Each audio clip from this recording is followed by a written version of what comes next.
अस्सलाम वालेकुम अज़ीज़ तलबा। तजवीद के अगले सबक के साथ डॉक्टर मोहम्मद आमिर सईद आपकी खिदमत में हाजिर हैं। आज के सबक में हम रमूज़ औक़ाफ़ की कुछ मज़ीद अलामतें और औक़ाफ़ जो हैं वो सीखेंगे। तो आइए चलते हैं सबक की तरफ। आज के सबक में पहला जो वक्फ़ है वो है सल, सौद और लाम, ये लिखा हुआ आता है। तो इसका जो जिसको आप कह रहे हैं कि फुल फॉर्म, जिसका ये एब्रीविएशन या मुख़फ़्फ़फ़ है वो है क़द यूसल, क़द यूसल।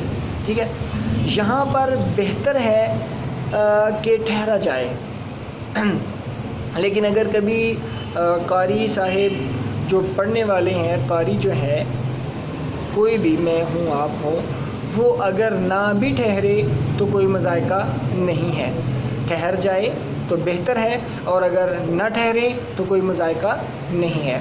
उसके बाद एक आधा क़िफ़, क़ाफ़ और फ़े इकट्ठा लिखा हुआ आता है। ठीक है, इसका मतलब है रुको, ठहरो।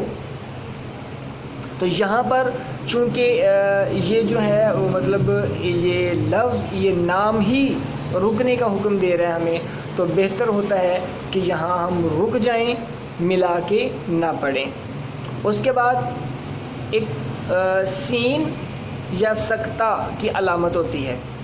ठीक है, सक्ता का माना होता है कि हमने रुकना तो है लेकिन अपनी सांस नहीं तोड़नी। जहाँ पर भी सीन या सक्ता की अलामत आएगी वहाँ पर हम रुकेंगे ज़रूर, लेकिन अपनी सांस नहीं तोड़ने देंगे।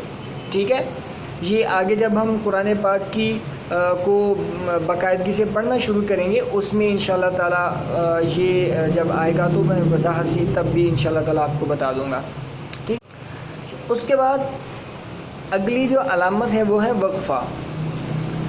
वक्फ़ा जो है ये भी सक्ता ही की एक दूसरी किस्म है, लेकिन यहाँ पर सक्ता की निस्बत हमने अपनी जो सांस है उसको ज़्यादा देर तक रोक के रखना है, यानी हमने ज़्यादा देर रुकना है। इधर सक्ता में अगर हम 1 सेकंड या आधा सेकंड रुक रहे हैं तो इसमें हम उसकी दुगना टाइम या वक्त जो है वो हम रुकेंगे।